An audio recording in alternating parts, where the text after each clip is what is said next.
welcome to this week's video. Slightly different, as tomorrow is April Fool's Day. I thought we would take a look into the history of this day. April Fool's Day, also known as All Fool's Day, is celebrated on the 1st of April each year in various countries around the world. It is a day when people play practical jokes and hoaxes on each other, often with the goal of making others believe something false or absurd. While the exact origins of April Fool's Day are unclear, several theories attempt to explain its history.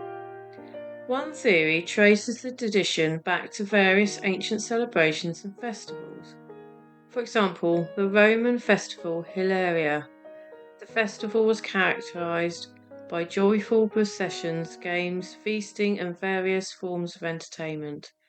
It was a time for merriment, people wearing disguises and masks, engaging in theatrical performances. This festival was believed to bring blessings of fertility, abundance, and renewal to the land and its people. It was an important part of the Roman religious and cultural life, celebrated with enthusiasm throughout the empire. In medieval Europe, the Feast of Fools was a time of light-hearted role reversal. The feast typically took place around January the 1st and lasted for several days. This feast was characterized by its inversion of social norms, where lower clergy and even lay people would temporarily use the roles and privilege of the clergy and the aristocracy. The Feast of Fools served various purposes within medieval society. It provided an outlet for social tension, allowing people to temporarily challenge the established order and express discontent in its controlling manner. It served a form of allowing participants to release pent-up frustration through humour. However, as the feast became more excessive and the Church grew increasingly concerned about its potential to undermine religious authority, efforts were made to suppress or reform it. By the 16th century, the Feast of Fools had largely disappeared, as it was condemned by religious authorities and replaced by more orderly forms of celebration. But this feast day of the Fools was in January and not in April.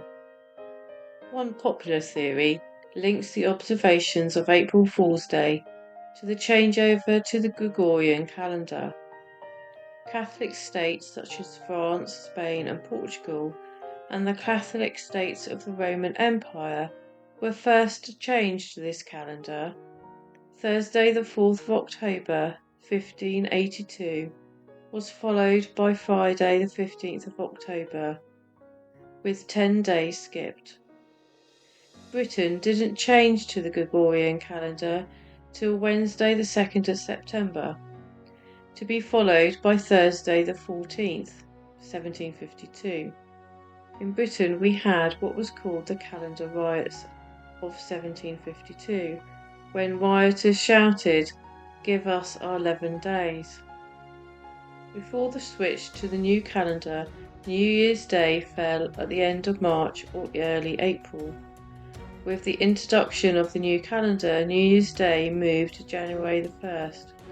However, some people either refused to accept the new date or remained unaware of the change, continuing to celebrate the new year during the old date in late March and early April. Those who adopted the new calendar mocked these April Fools with jokes and pranks.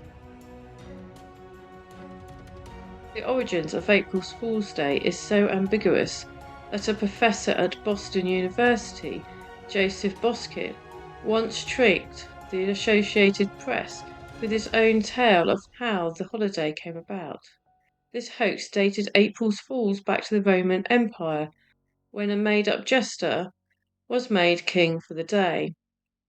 Another well-known hoax was a 3-minute hoax reported broadcasted on April the Fool's Day 1957 by the BBC, where it showed a family in southern Switzerland harvesting spaghetti from the family spaghetti tree. At the time, spaghetti was relatively unknown in the UK, so many British people were unaware that it made from wheat, flour, and water. A number of viewers afterwards contacted the BBC for advice on growing their own spaghetti trees. Decades later, CNN called this broadcast the biggest hoax that any news channel had ever pulled. April Fool's Day is a time for harmless pranks and good-natured fun. Here are some ideas for April Fool's Day pranks. Fake bug invasion. Scatter some fake bugs, plastic or realistic looking toys, like inside drawers, under pillows, and in the bathroom cabinets. Watch as your victim reacts to the surprise. The Oreo toothpaste. Replace the cream filling in the Oreo cookies with white toothpaste. Keyboard switcheroo. Arrange the keys on someone's keyboard to spell out a funny message, or simply mix them up. This harmless prank will confuse them when they try to type. Fake remote control. Cover the sensors of the TV remote control with a small piece of tape. Your victim will wonder why the remote isn't working, only to realise later that it was a prank. Photoshop shenanigans. Use photo editing software to create funny or outrageous images featuring your friends or family. Share them on social media with a convincing caption for maximum impact. The day is all about having fun and sharing laughs together. Traditionally, you can only tell April Fool's jokes or pranks until midday on April the 1st. After that time, you are supposed to hold your hands up and come clean about the various pranks. Anyone telling pranks in the afternoon is considered to be the fool themselves, as they either don't know the proper rules, but interestingly, nobody actually knows why there is a joke deadline for April Fool's Day. But what is more interesting is that when I was searching this, it seems the rule is a British thing. Is that correct? Or is that in fact a joke? Do you have any jokes or pranks planned? Regardless of its exact origins, April Fool's Day has evolved into a morning of playful pranks and jokes. Remember, laughter is the best medicine. So whether you are the prankster or the prankee, embrace the joy, revel in the mischief, and cherish the moments of silliness. Stay mischievous, stay playful, and never lose your sense of humour. Farewell, and make the laughter of today echo in tomorrows of endless joy. Before I go, I would like to say a big thank you to the viewers and subscribers of the channel, to the patrons and to those who have bought me coffee. This channel wouldn't be the same without you. Your support has made it all worthwhile, and I am grateful beyond words. So if you're new here, don't forget to give it a thumbs up, subscribe to my channel for more contents like this, click the notification bell so you never miss an update. Keep questioning, keep learning, keep embracing the stories that shape us, and until the next time, stay safe.